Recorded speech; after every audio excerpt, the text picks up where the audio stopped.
Olá, gente, voltamos com o programa Notícia de Frente, são 6 horas e 43 minutos e vamos mais uma vez ao vivo com o repórter Daniel Santos, que vai trazer informações pra gente sobre a polêmica, volta às aulas ou não aqui na rede municipal de ensino. Daniel Santos, conta pra gente qual é a situação, tem diálogo hoje entre o Executivo Municipal e o Poder Judiciário, como está essa situação?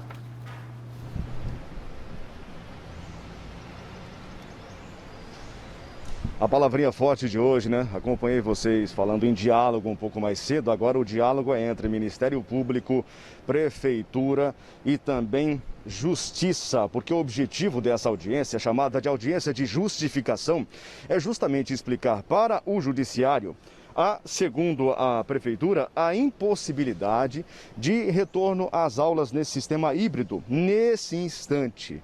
Primeiro, segundo a Prefeitura, pelo caso dos professores não estarem 100% ainda vacinados. E depois da vacina, a gente sabe, segundo os especialistas, tem alguns dias para que a pessoa esteja de fato imunizada. A outra questão seria kit escolar, segundo a Prefeitura diz aqui, que não existe nesse momento, né?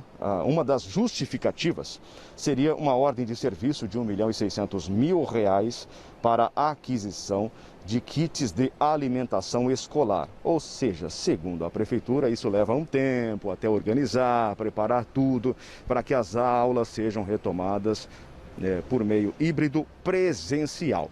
Isso já vem, sim, arrolando desde a virada do mês, né, agosto para setembro, pois hoje nós teremos essa audiência e a partir de agora é tentar entender, acompanhar o que vai acontecer a partir desta segunda-feira. Então, para a gente recapitular, o Ministério Público entrou com uma ação, veio a determinação da Justiça para que a Prefeitura retomasse imediatamente, a Prefeitura entrou com um pedido de reconsideração. O Ministério Público, também acompanhando a história, não entendeu dessa forma, entendeu que a Prefeitura estava descumprindo uma determinação judicial. E hoje, programado para esta segunda-feira, essa audiência de justificação. É aguardar o resultado para saber o que vai acontecer a partir de agora, Luciana. Ok, Daniel Santos, obrigada aí pelas informações. Nossa, falamos tanto aqui nessa bancada em relação à volta às aulas, sempre é um tema muito sensível, muito polêmico. Primeiro, né, Kleber, foi com a história das aulas na rede estadual de ensino, agora com o município. Só para reforçar, na semana passada o prefeito falou sobre isso, inclusive quando ele tomou a segunda dose, e disse até o seguinte, viu, que em relação à vacina que as pessoas estão deixando de tomar, essa abstenção, seria destinada para esse público mais jovem, a partir de 15 anos. E aí vem a questão da educação municipal, que o prefeito queria esperar que todos os professores fossem imunizados, e aí a Justiça, então, determinou o contrário e, portanto, essa audiência para poder definir isso. Que será? Que resultado poderemos ter? Olha, eu acredito, pelos posicionamentos da Justiça, Luciana, que a Justiça não vai acatar nenhum pedido de reconsideração. Já deixou claro que não vê sentido de ter aula na rede municipal particular, ter aula na rede pública estadual e só não ter aula na rede pública municipal. Não faz sentido e eu quero concordar que também vejo assim, acho que não faz mesmo sentido. Existem todos, tem que se concentrar no meu modo de ver aqui, Luciana, concentrar em fazer o que o Estado fez com sucesso, criar um bom protocolo de emergência para caso de surgir algum tipo de ocorrência, de surto, e voltar para a sala de aula. Isso é bom, é importante para que as nossas...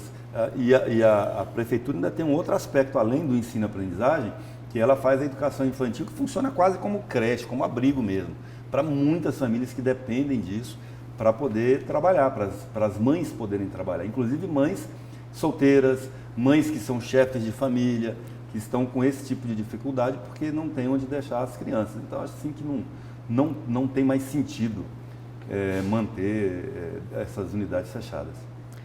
Professor Haroldo. Olha, Luciana, eu até agora estou tentando entender por que um quer fechar e o outro quer abrir. Essa é a base do meu raciocínio, né? O que alicerça o meu argumento, o meu raciocínio. Porque, veja bem, o que deveria nortear uma decisão, tanto do governador quanto do prefeito, né, e, consequentemente, a Secretaria Municipal de Saúde e a Secretaria Estadual de Saúde é um laudo técnico. Não é possível que um está lendo um laudo técnico e o outro está lendo outro laudo técnico. Né? Um interpreta esse laudo técnico de uma forma e o outro interpreta de outra forma, e não deveria ser assim. Se nós considerarmos que existe um só laudo técnico para todo mundo, né, e o governo do estado está retomando as atividades nas escolas com os professores e alunos, e se nós considerarmos que dentro do universo de escolas, universo de alunos, né, o percentual de alunos que estão contaminados com a Covid-19 é ínfimo, é muito pequeno, não existe necessidade nenhuma de todo esse enfrentamento com o governo por parte da prefeitura. A prefeitura, dentro do município, dentro das escolas municipais, deveriam, com uma certa regularidade, respeitando as medidas de biossegurança, tentar voltar a uma certa normalidade, porque a vida precisa voltar, as coisas precisam acontecer, né? E as pessoas que ficarem contaminadas que tenham todo o atendimento necessário para que possam se curar. É isso. Tá certo. E Kleber Lima, professor, tinha um posicionamento até a última sexta-feira aí do prefeito da capital, dizendo sobre o número de professores que se recusaram a tomar vacina, 48 professores, e aí o prefeito ia tomar uma medida, né? Ele já fez o anúncio, não fez, pode dar uma licença para esses professores sem ônus. Sem ônus para quem? Para a prefeitura ou para os professores? Quando fala sem ônus é para a prefeitura, para o ente público ou poder público, ou seja, ela fica numa licença não remunerada, né? É uma saída assim de salomônica, eu acho, assim, de tentar contemporizar, né, com aqueles que não querem se vergar o interesse da maioria. Pessoalmente acho que ele não anunciou ainda a medida, né, ainda está no campo da hipótese, pelo menos até onde eu sei, mas aí ele está um pouco na contramão, porque no resto do país e até em outros países, nos próprios Estados Unidos, as autoridades têm tido uma linha de impor a obrigação. Se não quer vacinar, então isso vai ser considerado uma falta injustificada ao trabalho, e aí o faltoso terá que arcar com a sua responsabilidade e consequências de um certo número de faltas não justificadas, vai trazer para a ficha dele, que pode chegar, inclusive, a demissão por justa causa. Muito bem, obrigada, viu, por trazer para a gente, Kleber, né, os apontamentos em relação a esse tema, porque ele é complicado, professor. Complicado. E aí é um número muito pequeno, mas o questionamento se torna gigantesco, como o Kleber trouxe aqui para a gente, né? Ainda não tem definição, pode acontecer. Complicado porque tem lei, né, que de certa forma protege. Né? Você tem o corpo e o domicílio como coisas invioláveis à luz da lei. Né? Só que as pessoas esquecem da responsabilidade civil, e o coletivo sempre deve prevalecer com relação às questões de interesses pessoais. Né? E quando eu sempre disse isso aqui por várias vezes, que essa é uma decisão ética, né? Em um país que você tem uma má formação nesse ponto, uma má formação política, entendendo política como ética, né? Tá? Como os gregos bem queriam, né? Porque eles não conseguem separar uma coisa da outra. Tá? Essa separação só acontece muitos anos depois, né? E principalmente com Maquiavel. É uma questão de foro pessoal. E esse é o grande problema. Você tem japoneses que não querem tomar vacina, alemães que não querem tomar vacina, Estados Unidos, como logo no começo do programa eu disse claramente aqui, 80 milhões de americanos não querem tomar vacina, por questões filosóficas, religiosas e por aí vai. Então, esse é o grande desafio hoje. Não é nem mais se tem ou não tem vacina. A vacina tem. O que está faltando é gente para tomar. Tá certo, professor. Obrigada, então, pelo seu apontamento, com certeza. Agora, eu vou falar aqui, gente, de um outro assunto. Tucanos estão visitando Mato Grosso, Cuiabá, especialmente. Já tem um processo aí se desenhando para as eleições de 2022. E quem esteve aqui foi o governador do estado do Rio Grande do Sul, Eduardo Leite. Então, vamos ver como foi, né, a incursão desse tucano aqui em terra mato-grossense. Roda aí a reportagem para que a gente possa ter todos os detalhes. Bom dia também a você que acompanha a notícia de frente. Para Eduardo Leite, os políticos devem atacar os problemas do Brasil e não as pessoas.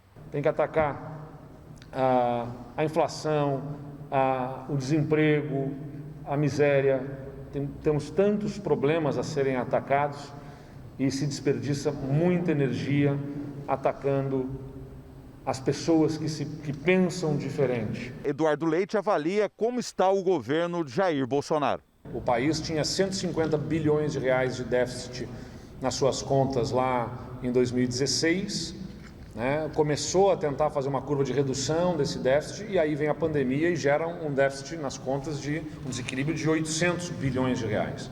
O país tem que demonstrar clareza na responsabilidade fiscal, né? Então não pode ficar ameaçando, romper com o teto de gastos, tem que avançar na agenda de reformas, a reforma administrativa tem que ser verdadeiramente profunda e não superficial como a que está aí dada pelo governo. Vai ter que fazer reforma profunda para reduzir o custo da máquina pública para dentro, com revisão de benefícios e vantagens conferidas no serviço público.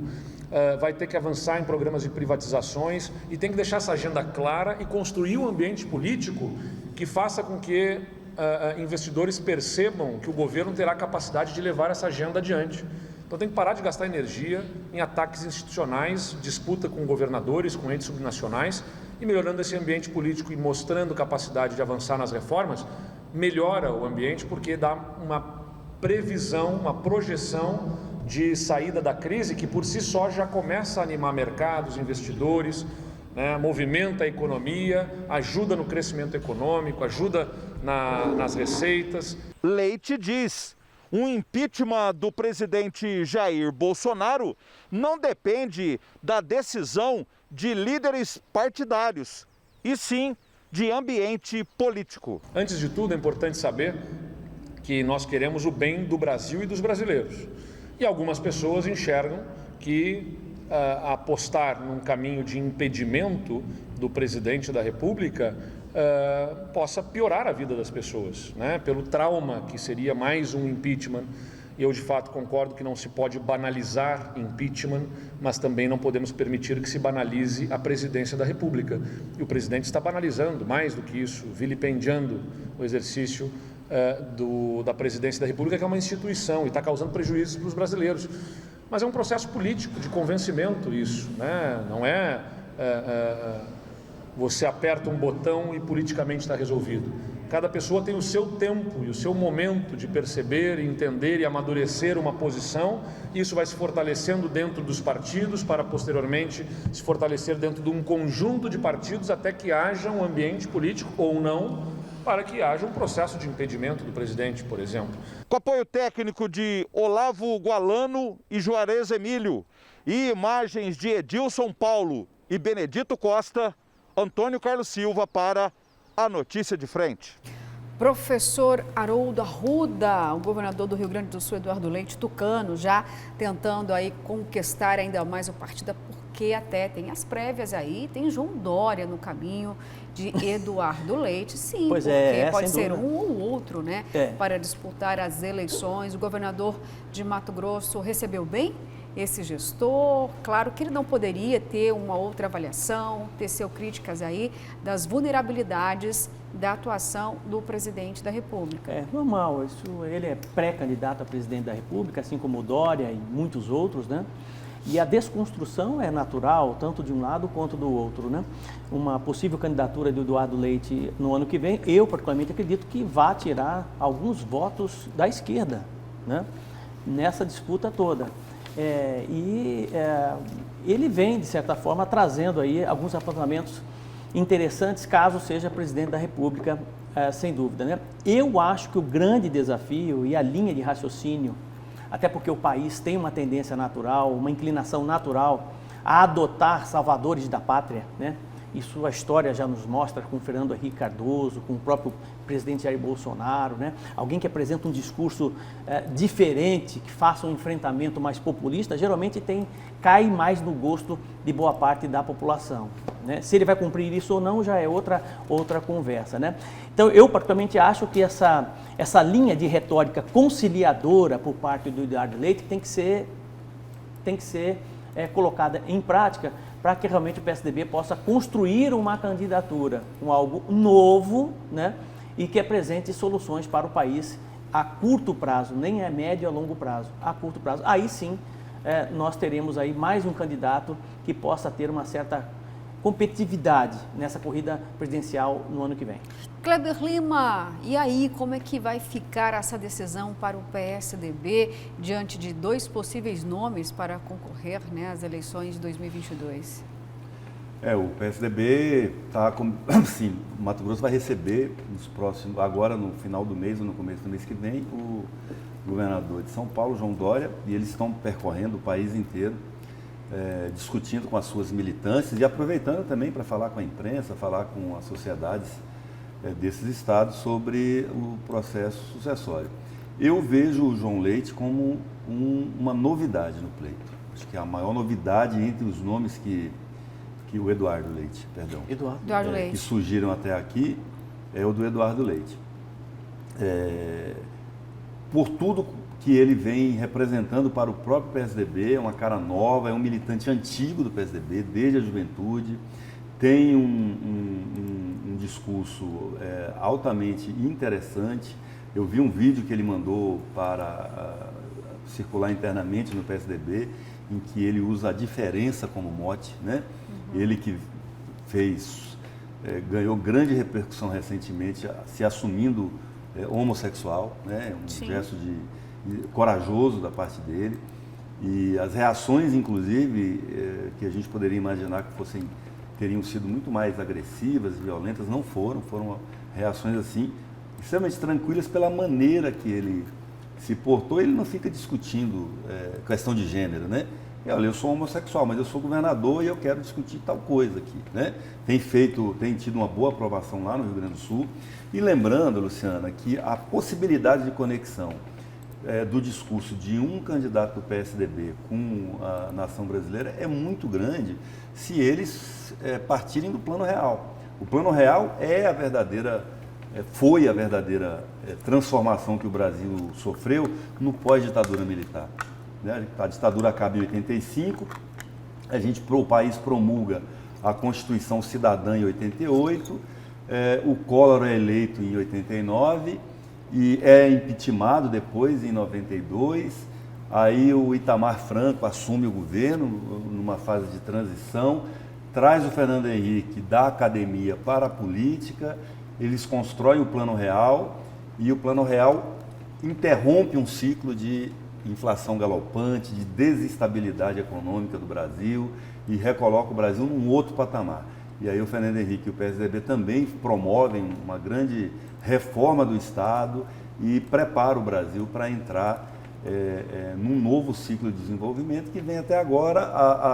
A inflação volta a ameaçar o Brasil agora, teve 2 ou 3 picos nesses 21 anos, né? Desde que o Plano Real, em 21 anos, agora que a gente está tendo os piores momentos da economia brasileira, por causa da crise política. Então, assim, o PSDB estou dizendo isso para demonstrar que uma vantagem que o PSDB teria nessa discussão da sucessão presidencial para o ano que vem, diferentemente de outros candidatos que possam surgir, que não tenham, assim, um caminho muito claro para percorrer, né? É assim que eu vejo, mas não sei se eles vão seguir também. Exato, essa linha. Né? É a forma que eu enxergo. E Kleber Lima, olha só, falando ainda do PSDB, nós sabemos o quanto foi importante a articulação desse partido para o impeachment da ex-presidente Dilma Rousseff. E eu pergunto isso porque nesse final de semana houve, né, uma movimentação do movimento Brasil Livre contra o presidente da República, Jair Bolsonaro. Nós não vimos ali a presença, né, de partidos de esquerda e não foi uma movimentação tão grande, tão corpulenta como do dia 7 de setembro. E o PSDB já disse o seguinte: nesse momento nós não somos favoráveis ao impeachment, é isso mesmo? E você acredita que com essa postura pode de fato sair do PSDB uma terceira via, um nome forte mesmo? A postura do PSDB agora pode ter impacto nessa terceira via, no resultado? Então, os atos de ontem, eles foram convocados por uma dissidência do presidente Jair Bolsonaro, que é o Movimento Brasil Livre, e uma outra entidade que eu não estou lembrando o nome aqui. Vai às ruas. Vai às ruas? Um negócio desse. É uma outra aqui. O MBL é o mais conhecido, né? Ele é liderado por aquele deputado federal Kim Kataguiri, Kataguiri, que é esse nome difícil, mas eu já aprendi a falar. E essa, assim como a senadora lá de São Paulo também, aquela que acordou inteira e amanheceu cheia de hematoma, né? Essa é uma dissidência que, assim, autodenominada de direita, de ultradireita. E a direita não é tão expressiva assim no Brasil para ter condição de ter um presidente e ainda ter uma dissidência que seja tão expressiva assim. E o mote desse movimento era nem Bolsonaro nem Lula. Com isso, o PT, por exemplo, não aderiu ao movimento. Né? O Ciro ainda foi, porque para ele é conveniente, nenhum nem outro, porque ele quer ser a terceira via, mas foi lá na Paulista, não liderou, nem convocou um movimento grande. O PSDB, o João Dória foi na Paulista, pela mesma razão, porque interessa, mas assim, se o entendimento hoje da maioria da imprensa brasileira é que se a oposição não se unificar, ela não consegue fazer frente às manifestações que houve no dia 7, por exemplo, né? Que foram bem mais expressivas, na Paulista de 125 mil para 6 a 10 mil pessoas que teve ontem, então não tem nem comparação, mas por hora houve até uma tentativa do MBL de última hora de retirar o nem Bolsonaro nem Lula pelo fora Bolsonaro, que seria um mote que aglutinaria mais gente. Mas aí já tinha camiseta pronta, tinha um monte, não iam jogar fora também, né? Foram de branco com isso mesmo, o PT ficou de fora, o PCdoB teve lá, em alguns lugares, figuras do PT sinalizaram, participaram de uma coisa ou outra, mas ainda não foi um movimento de toda a oposição. Né? Professor Haroldo, depois do dia 7 de setembro, na sua avaliação, existe um clamor mais crescente pela terceira via ou não? Estamos falando da terceira via justamente porque nós temos agora a visita, né, de possíveis presidenciáveis. Nós temos um país dividido, isso é fato e é perceptível. Né? Eu particularmente acho que após o 7 de setembro, de certa forma, desvelou uma força maior ainda ao presidente Jair Bolsonaro. Né? Por conta exatamente de uma série de medidas que foram tomadas. Né? Você vê a pauta, por exemplo, de ontem, na manifestação desses dissidentes do MBL, a pauta é fora Bolsonaro, mais vacinas, está todo mundo vacinando, a vacina está aí. O país já é o 4º país no mundo, praticamente, em vacinação de doses, né? Doses de vacina. 14º no ranking G20, quer dizer, então, as coisas estão acontecendo, né? E, de certa forma, perde-se a pauta. Vai cobrar o quê? Foi feito um manifesto de pacificação na semana passada, mediado pelo ex-presidente Michel Temer, né? Espetacular, estratégia por parte do governo Jair Bolsonaro, porque o Michel Temer foi justamente quem indicou o Alexandre de Moraes ao Supremo Tribunal Federal. Quem pode acalmar o Supremo, de certa forma, principalmente a figura do Alexandre de Moraes, é o Michel Temer. E as coisas estão acontecendo naturalmente. Então, eu particularmente acho assim, que essa terceira via, ela precisa apresentar algo extremamente novo, né? Consistente, e não fique apenas no plano do discurso. Sabe, se existe hoje um problema de economia, qual a solução? Se existe um problema de saúde, qual a solução para o Brasil? Como encaminhar o Brasil para os próximos 10, 15, 20 anos, né? Também acho, Luciana, né, que se a gente persistir nesse extremismo, tanto de direita quanto de esquerda, não vai levar a lugar nenhum. Isso não soma absolutamente nada. Só a população, inclusive mais pobre do Brasil, que sofre mais. Porque quem é rico fica mais rico, quem é pobre fica mais pobre. Então, não leva a lugar nenhum. Eu peço e imploro para que realmente uma população como a nossa, de 212 milhões de habitantes praticamente, né, que não tenha uma boa formação política, tenha pelo menos a ação divina, né, para que realmente possa iluminar a cabeça do eleitor, para que ele possa escolher alguém que realmente esteja alinhado com os interesses da sociedade e não com o seu grupo político. Quando nós começarmos a votar melhor, consequentemente nós teremos um país melhor. Agora, Kleber Lima, falando ainda de Eduardo Leite, vamos ponderar aqui, de um lado, colocando então Eduardo ao lado do presidente Jair Bolsonaro, né? O presidente representa o lado conservador do país, né? Eduardo Leite, como você mesmo colocou aqui, é homoafetivo e, ou seja, né, nós temos aqui um ponto e um contraponto muito importante. De um lado, o Brasil passou por inúmeros episódios de intolerância em relação à sua opção sexual diante de tanta diversidade. De outro, nós temos um presidente que também é muito polêmico, mas representa o lado conservador dos brasileiros.